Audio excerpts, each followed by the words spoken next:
Kalau dibandingkan ya dulu dan sekarang pengajarnya mungkin lebih berbeda ya.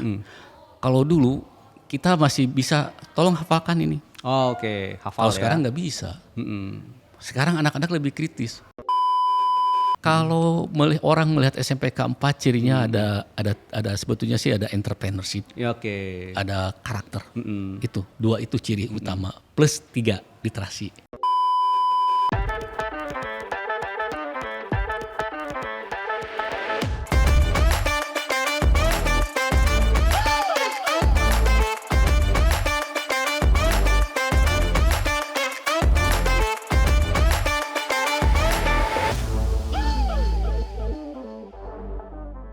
Penaburs, jumpa lagi dalam podcast bersama BPK Penabur Bandung. Kali ini kita kunjungan ke SMP K4 BPK Penabur Bandung di Jalan Guntur. Kita langsung ketemu dengan kepala sekolahnya, ada Pak Herianto di sini. Selamat Halo, pagi, Pak. Ya. Selamat pagi. Ya, ini kayaknya sehat-sehat semangat sekali, Pak ya. Ya. Sehat, puji Tuhan. Semangat, kita semua sehat ya di Ya. SPK 4 BPK Ya. Penabur Bandung ini. Cukup sibuk pasti sekolah sekarang ya. Udah mulai offline lagi dan udah mulai banyak hal yang dikerjain pasti ini. Ya, lumayan sibuk ya, guru-guru sedang mempersiapkan PTS, sedang mempersiapkan ANBK, kemudian kurikulum kesiswaan sedang mempersiapkan TTSP. Waduh, banyak nih kayaknya agendanya, Pak. Oke, kita ngobrol-ngobrol sedikit, Pak ya, soal Bapak dan juga soal teman-teman di sini. Dan ini kayaknya Pak Herianto ini salah satu kepala sekolah yang cukup energik nih kayaknya ini sih. Sudah berapa lama kalau Bapak di kepala sekolah, Pak? Kalau jadi kepala sekolah saja baru 2 tahun. Oke. Ya, tahun ini menginjak tahun kedua. Tapi Jadi gurunya jadi udah- gurunya dari 98. Waduh, itu udah berapa lama itu ya? 22 tahun ya jadi guru di BPK Penabur dan hanya BPK Penabur. Oke. Tidak ke yang lain. Itu seusia reformasi Indonesia tuh, Pak, dari 98 soalnya Bapak di sini. Dulunya guru apa, Pak? Guru Saya dulu guru matematika. Matematika ya? Iya. Guru matematika di SMPK 5. dulu ya. Iya, dan akhirnya sekarang jadi kepala sekolah gitu. Iya. Enakan jadi guru jadi kepala sekolah sih, Pak? Dua-duanya punya beban tersendiri, dua-duanya punya tantangan tersendiri. Ya, dua-duanya dibilang enak ya enak. Ya, tapi kalau boleh memilih nih antara guru dan kepala sekolah, kalau hubungan dengan siswa saya lebih tertarik dengan menjadi guru. Guru ya. Karena dengan Interaksi langsung interaksi berarti ya. langsung dengan siswa, kita bisa mengobrol dengan siswa, bisa menginspirasi mereka. Nah, tantangan yang lain menjadi kepala sekolah ya kita juga bisa menginspirasi, tapi levelnya lebih tinggi. Ya, kan. karena Dengan banyak administrasi juga ya, dengan guru gitu. dan dengan siswa, jadi lebih luas lagi sekarang. Tapi memang passionnya Bapak dari dulu di pendidikan kayaknya. Jadi emang kayaknya guru, siswa, kepala sekolah gitu emang Ya, pengen banget nih. puji Tuhan ya dari awal ketika kuliah, ketika kuliah saya sempat sambil ngelesin ya. Dari sampai ngelesin ini tertarik lah. Oh, ternyata dunia pendidikan itu seperti ini. Maka saya mencoba melamar ke BPK Penabur. Oke. Dan puji Tuhan BPK Penabur memfasilitasi saya ditetap di SMPK 5 BPK Penabur tersebut. Oh, jadi dari awal karir itu memang ngajar ya, Pak? ya? Mengajar. Wah. Ya, dari kuliah, saya kuliah itu 92 ya. 92. Saya kuliah sambil ngelesin. Ya, jadi puji Tuhan dari uang hasil ngelesin saya tidak minta uang ke orang tua saya. Oke. Ya, untuk biaya kuliah tersebut. Ya, ya. Dan 98 Tuhan menempatkan di SMPK 5 waktu itu. Nah, ya menjadi guru di situ. dan itu karir pertama dan langsung terus ya. Karir pertama sebetulnya sih awal pertama mengajar itu 2 mapel, Oh, matematika komputer dengan matematika. kan? Oh, oke. Kemudian 3 tahun mengajar saya fokus ke matematika.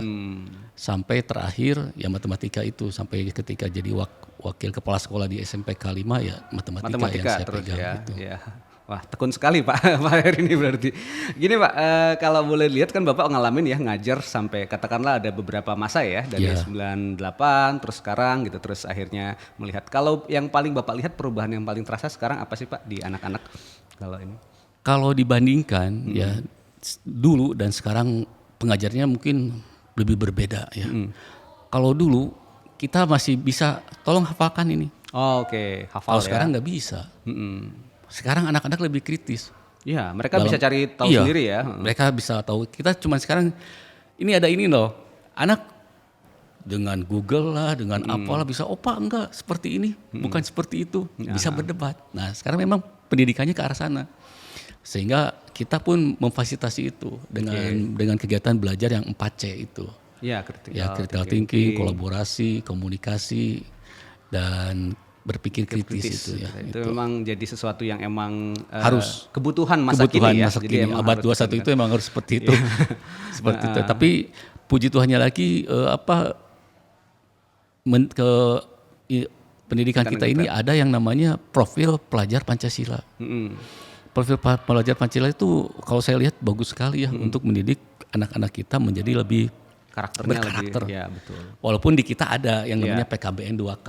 Ya, PKBN 2K tetap sebagai basis kita ya, karena kan kita BPK Penabur ya nilai-nilainya ke sana. Dan itu selaras ya, bisa selaras gitu. Bisa selaras. Ya. Nah, kan kalau itu sepertinya guru dan sekolahnya juga harus berubah nih Pak gitu. Ya. Ngerasain nggak sih Pak perubahannya waktu itu? Kita change dari yang terutama setelah masuk era digital ya, kayaknya udah banyak berubah. Apalagi kemarin pandemi juga pasti itu. Itu tantangan terbesar ketika pandemi.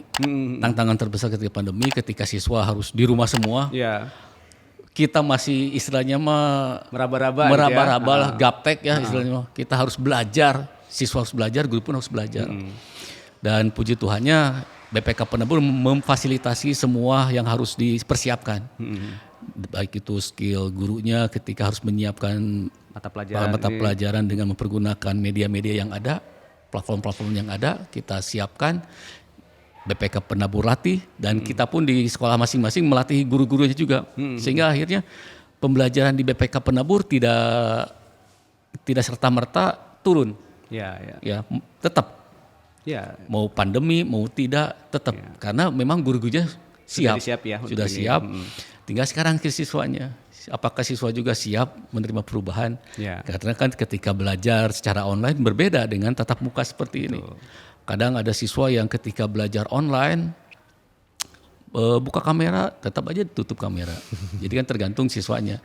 Nah, ketika kita sudah siap, siswanya siap, otomatis BPK Penabur tetap tidak menurunkan kualitasnya ya. Saya dengar memang kemarin kita juga ada ya beberapa prestasi waktu masa-masa pandemi sekalipun ya. Benar. Kita bisa untuk itu.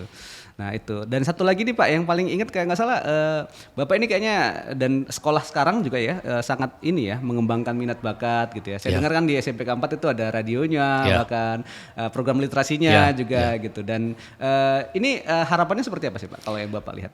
Harapannya sih kita punya moto talenta plus karakter akan menghasilkan siswa yang excellent. Jadi harapan kami, siswa-siswa kami ini baik itu talentanya, baik itu karakternya, baik hasilnya seperti itu. Maka kami buatlah kegiatan-kegiatan yang menumbuhkan talenta mereka. Salah satunya ya tadi radio. Anak-anak menskrip sendiri. Semuanya lagunya dia pilih walaupun memang ada guru pembimbing. Guru pembimbing tetap memfokuskan untuk membimbing mana yang bisa, mana yang tidak kan. Nah, tapi semua dari anak.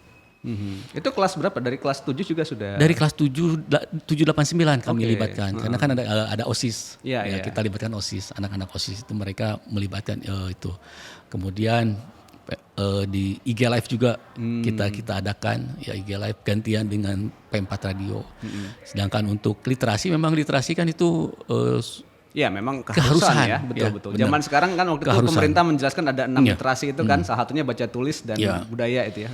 Maka literasi kami kebetulan bekerja sama lah dengan guru mata pelajaran. Ini hari ini tentang apa nih? Minggu ini tentang apa bahasanya? Oh, tentang misalnya IPA makhluk hidup. Kita buat literasinya ke arah itu, ke arah materi ke makhluk hidup. Itu yang memprogramkan bidang perpustakaannya ya? Bidang perpustakaan, ya. Pustakawan kami memprogramkan itu bekerja sama dengan guru. Tujuannya apa? Tujuannya satu, menyambung dengan mata pelajarannya. Kedua, ketika nilai siswa kurang di mata pelajaran tersebut sudah ada nilai tambah dari literasi. Karena dia membaca dan melaporkan. Betul. Dan ketika membaca melaporkan apa yang dibaca itu juga variasi. Bisa dalam bentuk review, bisa dalam bentuk kuis, dalam bentuk apapun. itu variasi tiap minggu itu berbeda. Dan itu menumbuhkan minat baca ya di siswa benar, ya. Jadi, dan menumbuhkan minat baca itu siswa. memang kita kan lagi ngejar itu Pak ya. Indonesia kan katanya memang masih agak di bawah ya literasi bacanya gitu. Jadi berapa buku per bulannya masih kurang nih. Kita kayaknya genjot. Jadi anak-anak jadi suka baca ya berarti. Puji Tuhan. Ya, puji Tuhan memang beberapa siswa sih yang dari kita sampai kan kita setiap semester itu ada yang namanya piagam penghargaan, piagam penghargaan buat yang banyak peminjam dan membaca terbanyak. Kita berikan penghargaan apresiasi tersebut. Jadi bukan hanya bidang akademik yang kita kejar, tetapi ya itu juga kita kejar. Ya, berarti sebenarnya kalau boleh dibilang minat baca itu bisa ditumbuhkan, distimulasi gitu ya Pak ya. Dan sebenarnya nggak berarti juga siswa kita pada malas baca enggak ya sebenarnya. Sebetulnya sih tergantung kitanya, kreativitas kita ketika mengemas, mengemas literasi tersebut. Sehingga ketika kita mengemas literasi tersebut semenarik mungkin, otomatis, oh ini menarik nih, oh ini ada nilai plus buat saya nih ketika mengikuti literasi ini, karena kan bisa saja ada beberapa anak yang memang kurang di mata pelajaran, tetapi dengan literasi bisa membantu ke arah sana kan, itu nilai plus juga bagi mereka. Dan jadi kebentuk lingkungannya suka baca ya, jadi dia juga terdorong karena teman-temannya suka baca gitu. Itu ini bagus sekali nih Pak, kayaknya bisa jadi sesuatu yang emang kita bisa inspirasi ya, karena mengejar ketertinggalan literasinya Indonesia nih, ini penting banget nih. Nah kalau ditanya nih Pak, Bapak sendiri, Pak Heri kan berarti udah berapa tuh 22 tahun jadi guru, 2 tahun jadi kepala sekolah gitu. Apa sih Pak yang bikin concern banget di dunia pendidikan gitu? Apa yang kenapa kan kalau boleh dibilang sebenarnya ya maksudnya ya memang cukup ya, tapi kan kayaknya kalau mau karir lebih bagus kan harusnya bisa nih Pak Heri kan, apalagi teknik dulu backgroundnya gitu. Nah kalau Pak Heri gimana? Kalau saya sih mengapa memilih bidang pendidikan? Kalau bisa saya cerita sedikit ya. Ketika awal memilih terjun di bidang pendidikan, semua orang memang rekan-rekan saya menyayangkan, lebar teknik industri tapi jadi guru. Ya. Tetapi ketika kita ke dunia pendidikan itu kita akan merubah, merubah mindset siswa, merubah karakter siswa, merubah apa yang ada di kita bisa ubah menjadi positif. Itu yang tidak ada di tempat lain. Ketika kita bisa merubah itu, dan kita tanamkan nilai-nilai Kristiani, kita tanamkan karakter-karakter yang baik, saya yakin dan percaya Tuhan pasti akan menumbuhkan setiap talenta yang sudah kita taburkan itu menjadi baik.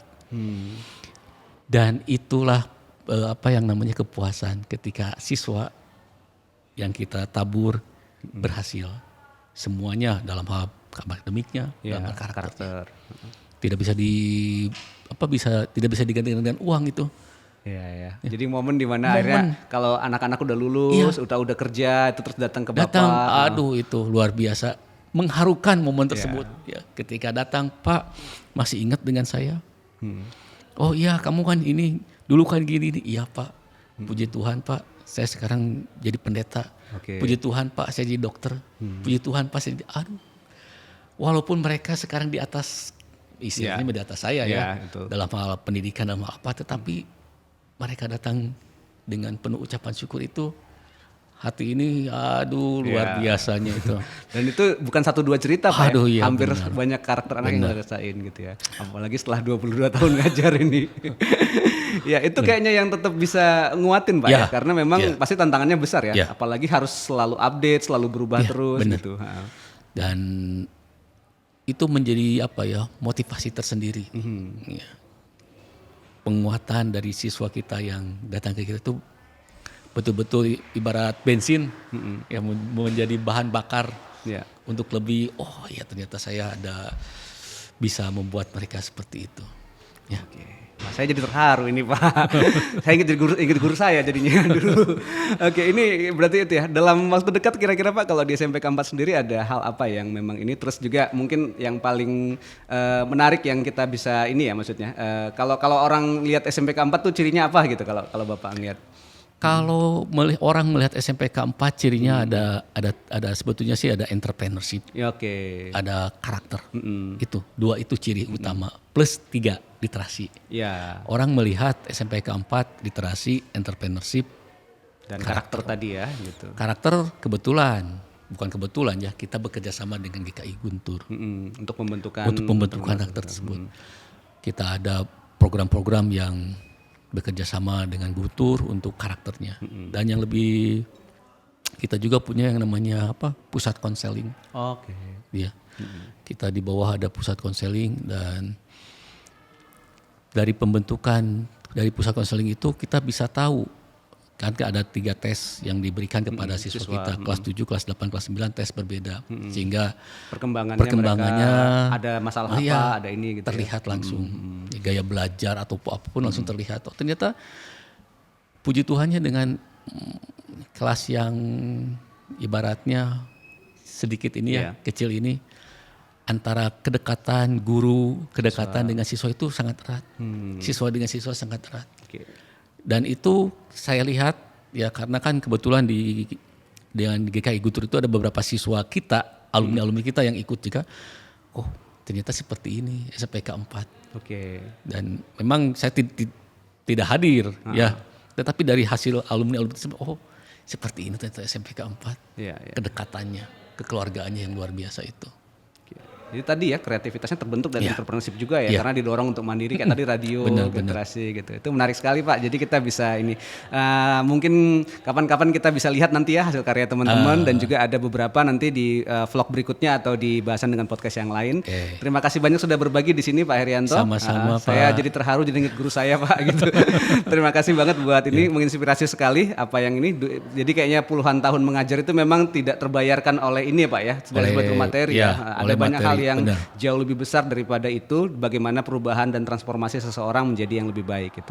Makasih Pak Herianto sudah berbagi. Sama-sama. Terima kasih juga rekan-rekan telah menyaksikan podcast ini. Saksikan terus podcast-podcast berikutnya bersama BPK Penabur Bandung. Kita akan ngobrol-ngobrol dengan kepala sekolah, dengan guru-guru inspiratif, dengan siswa-siswa yang keren-keren, dan kita akan banyak berbicara soal pendidikan di sini ya. Sampai jumpa semuanya. Salam semuanya. BPK Penabur tetap jaya.